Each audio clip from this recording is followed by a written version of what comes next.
For this hour, we start with Ukraine and Russia. Ukraine is reeling after a series of deadly Russian drone strikes. At least 12 miners were killed when a bus carrying D-Tech energy workers was hit in the Dnipropetrovsk region. 15 others were also injured. The company says the workers were heading home after their shift. Elsewhere, a drone struck a maternity hospital in Zaporizhia. Windows were blown out and patients rushed to safety. 6 people were injured, including women in labor. No deaths were reported there. Additional strikes killed civilians in Dnipro and wounded people in Kherson, Kharkiv, and Nikopol. The attacks come as Russian pause on energy strikes expires despite US-led peace efforts. Ukraine says new three-way talks with Russia and the United States will begin this week in Abu Dhabi. Let's listen into what the Ukrainian President Volodymyr Zelenskiy has shared. Дніпровщина. У Тернівці Павлоградського району був удар російських дронів по звичайному автобусу. Автобус із шахтарями, на жаль, багато загиблих. Мої співчуття всім рідним та близьким. Також є поранені. Продовжується надзвичайно складна ситуація в Києві з теплом. Більше ніж 500 багатоквартирних будинків без опалення. Досі ремонтні роботи. Це точно не може сприйматися як щось нормальне в місті, коли вже далеко не перший тиждень кількість будинків без тепла. Кожен день, незалежно від ситуації, сотня будинків. Є удари, немає ударів, все одно сотні будинків в Києві без опалення. Це означає, що роботи в місті недостатньо. Була доповідь МВС України по пунктах підтримки та обігріву у Києві. Більше людей зараз звертається і в кількох районах розгорнуті додаткові пункти. Надається гаряче харчування усім, хто потребує такої підтримки. Допомога буде надана. Лінія 112 працює, щоб фіксувати всі потреби. Є урядовий контактний центр. Місто, хоча в цьому повинно працювати з урядовими структурами швидше. Дуже цього прошу, щоб люди могли отримувати вчасно допомогу і реальну інформацію. Now, for this discussion, we welcome Mr. Matthew Adam. He's an American journalist and author, joins us live from Washington, D.C. Thank you very much, Mr. Adam. Hi.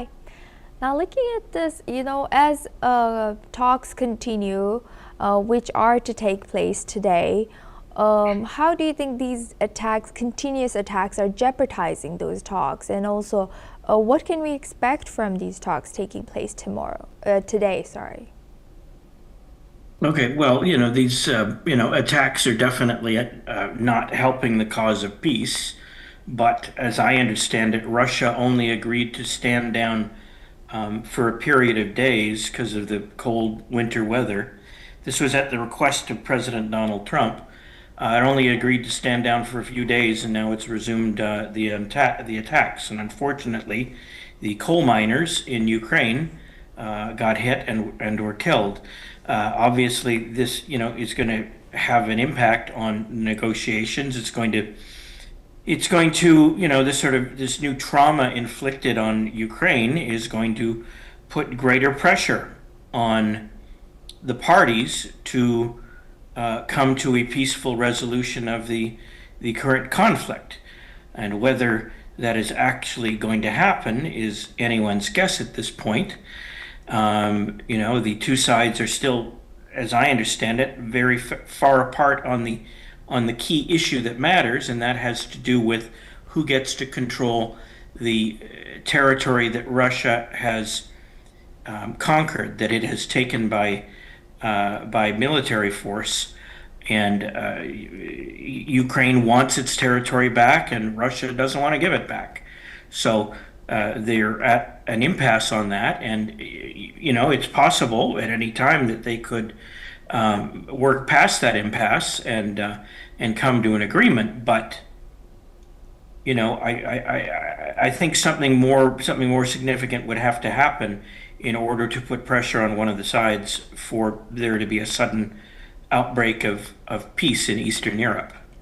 From your analysis, do you think Ukraine is not pressured enough right now? We see more attacks on Ukraine than Russia and more deaths on Ukrainian side. Right. I didn't mean to give the impression that I was siding with Russia because I'm not. But in case you were thinking that, Yes. I'm much more sympathetic to Ukraine, but I'm trying to look at it objectively. I think that this is Ukraine is under a great deal of pressure, a great deal of stress right now, and you know they want to end the conflict, but they don't want to give up their territory. They think that their sovereignty over their territory that they lost to Russia is more important at the moment than peace. And if they reach the point where peace becomes more important than territorial integrity, then Ukraine is going to be willing to take some kind of a deal, as President Trump has been unfortunately pushing them to do. Right.